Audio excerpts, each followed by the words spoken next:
Hey guys, I'm KJ, and today we're looking at the Galaxy Tab S9 Ultra versus the 2024 11-inch iPad Pro.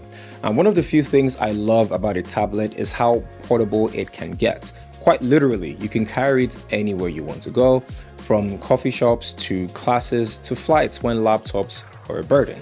And while these two are tablets, so to speak, they are vastly different in how they look, how they feel, and how they function, to the point where you really need to know what you want to use them for before spending $1,000 or $1,200 without the extra accessories on the iPad Pro. So it's been about a week or two since the new iPad Pro came out, and in that time I have dedicated one day each to better understand these two tablets. And the biggest difference, quite literally and figuratively, is the size. Compared to the Galaxy Tab S9 Ultra, the iPad Pro is a baby with its 11-inch screen, and that's not a slight on the iPad Pro, quite the contrary. I think 11 inches is more than enough to... Pause. Yo. That was crazy. Anyway, the Tab S9 Ultra has got to be the biggest tablet that I have ever held. For context, this is bigger than the 13-inch MacBook Pro. It is a premium tablet with a 14-inch display, a 120Hz refresh rate, and a dynamic AMOLED screen. And you honestly look ridiculous carrying this thing around without some sort of a case attached to it, more like a keyboard. Now, it is heavy, by the way, almost double the weight of the iPad Pro. And speaking of the iPad, this, by the way, is the thinnest Apple product that they have ever released, and it shows when you're using it every day. I wasn't joking. The 11-inch iPad Pro is easy to move around and pack in a bag and always on the go, and it is surprisingly very durable irrespective of the build quality. You can take this anywhere and watch as many videos or movies as possible. Now, while I believe the Tab S9 Ultra has everything you need when watching videos, it is clunky and kind of weighs me down after a few hours. It also gives me anxiety that I'm going to break this at any time, so I'm always extra careful when watching videos or, the playing games or whatever. Whereas the iPad Pro is easier to move around without having to think about the size too much. Definitely love watching videos or consuming content more on the iPad Pro than anything else. Now, what makes this worthwhile is the display. The Tab S9 Ultra is packing a 14.6-inch dynamic AMOLED display, and man, it's like having a mini movie theater in your hands. The colors are vibrant, the blacks are deep, and with that 120Hz refresh rate, everything feels buttery smooth. Whether you're just scrolling through your Instagram or Twitter feed, or you're listening to the latest podcast, it is pretty good. Also, since I got this, it has become sort of my everyday notepad. Now, the S Pen, by the way, comes in the box, so you don't necessarily need to buy it separately like the iPad Pro. This to me is added value because if you buy the iPad Pro, you're going to be spending nothing less than $130 extra for the new Apple Pencil Pro, which is not backward compatible with your other iPads and vice versa. Using this to write my notes and ideations on a daily basis is a joy to have. Now, when writing on the Tab S9 Ultra, it has a sound effect like you're writing on an actual notepad, which is pretty cool and weird at the same time, but after a while, your subconscious kind of forgets that it's glass you're writing on and just flows through as you go about your day. And this is great for students mostly. And if you're buying this tablet this big, note-taking is probably the #1 priority in my opinion.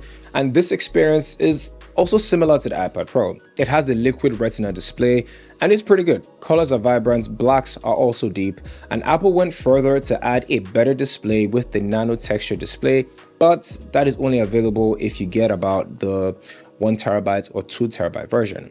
I don't think you should bother. I don't think it's enough for you to spend more money or to get the extra memory. The regular display is just fine. So whether you're just swiping through apps or you're binge watching anything like movies or whatever, it does the job pretty well. Now, when it comes to gaming, then this iPad Pro is like having a portable powerhouse. The 120Hz refresh rate coupled with the incredible M4 chip inside ensures that you're getting console level performance in a tablet. No lags, no stutters, just pure immersive gameplay. The M4 chip compared to the previous generations is the most powerful chip Apple has brought out since then, and it's even more powerful than the M3 MacBook Pro.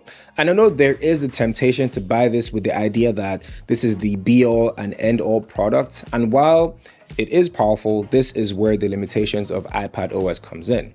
Apps like Final Cut Pro has more of a basic feature than anything else, like you're cutting and pasting clips, but it doesn't have things like LUTs, for example. They aren't present within the Final Cut Pro on your iPad Pro. It feels like a light version of the main desktop app, which it is, if I'm being honest. Now, the file system is also all over the place, and after using this for a while, it reminds you that this is just an iOS device at the end of the day. It's why I believe tablets are an extension of the main computer and not the other way around. I think gaming is where you're going to see the differences in quality between this and previous generations.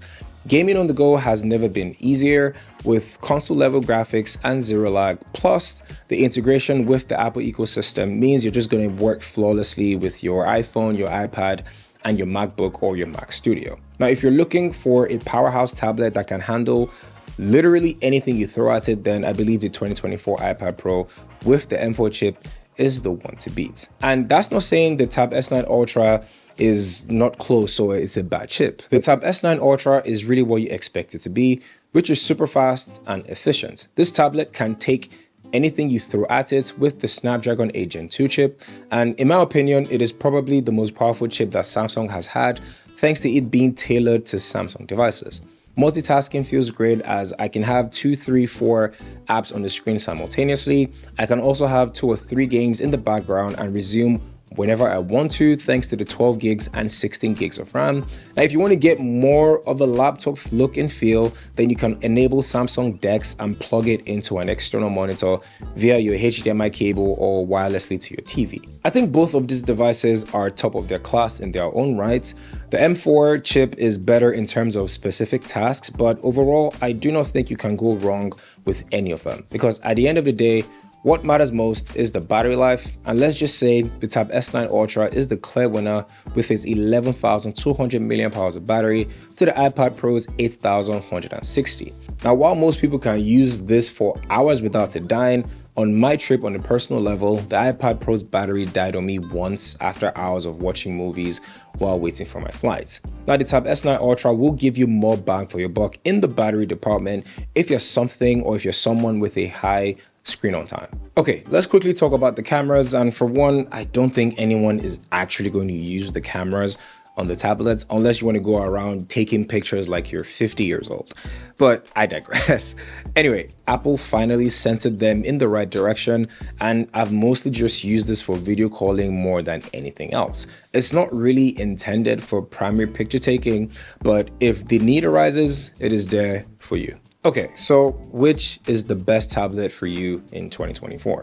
I think both tablets are great. They both cater to one aspect of my everyday life more than the other. But if I had to choose one tablet, it would definitely be the iPad Pro.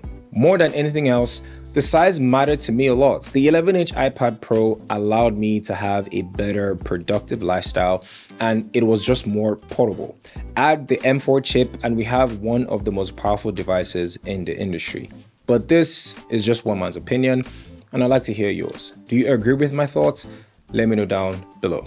A like and a sub to the channel would be great. The goal for the year is 30,000 subscribers, and if I can reach there in good time, that would be dope. Thank you guys for watching. My name is KJ, and I'll catch you guys in the next one.